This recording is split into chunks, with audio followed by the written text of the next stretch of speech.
CM Revanth Reddy KCR కాలు గోటికి కూడా సరిపోడంటూ BRS working president MLA KTR చేసిన కామెంట్స్ పై మంత్రి కోమటిరెడ్డి వెంకటరెడ్డి ఫైర్ అయ్యారు. కాలి గోటికి సరిపోనివాడే మిమ్మల్ని ఫామ్ హౌస్ కు పంపించాడని అన్నారు. యాదాద్రి భువనగిరి జిల్లా బీబీనగర్ మండలంలోని మహాదేవపూర్లో వేణుగోపాల స్వామిని దర్శించుకుని ప్రత్యేక పూజలు నిర్వహించారు. అనంతరం మీడియాతో మాట్లాడిన కోమటిరెడ్డి, రేవంత్ రెడ్డి ప్రమాణ స్వీకారం చేసిన 3వ రోజే మూసీ ప్రక్షాళన గురించి మాట్లాడారని, మీరెప్పుడైనా దాని గురించి మాట్లాడారా అని ప్రశ్నించారు. కేటీఆర్ భాష మార్చుకోవాలని, ముఖ్యమంత్రిని గౌరవించడం నేర్చుకోవాలని మంత్రి కోమటిరెడ్డి హితవు పలికారు.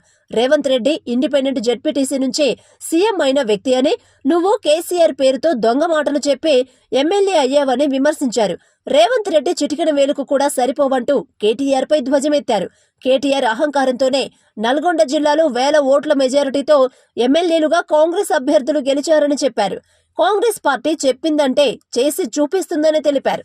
కేసీఆర్ ని అలా పార్టీని మూసిగా పాతి పెట్టి మురికి కుంపలు వేసి పడేస్తే ఆయన ఖాళీ గోడి సరిపోడంట.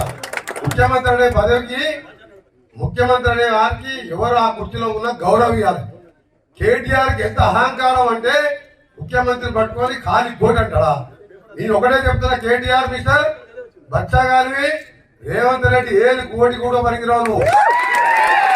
మీ అయ్యా ఎమ్మెల్యే అయితే ఆ పేరు పెట్టి అమెరికా నుంచి వచ్చి 80 ఓట్లతో ఎమ్మెల్యే గెలిచినాం. మా నాయన ఎమ్మెల్యే కాదు, రేవంత్ రెడ్డి ఆయన ఎమ్మెల్యే కాదు. వ్యవసాయ కుటుంబం కష్టపడి ప్రజల కోసం పోరాటం చేస్తే ఎమ్మెల్యేలు అయినాం. ఇక్కడ కూడా సందీప్ రెడ్డి కూడా పెద్ద నాయకుడు మాధవ్ రెడ్డి పేరు చెప్తే జడ్పీటీసీ అయింది తప్ప ఇలా సర్పంచ్ కూడా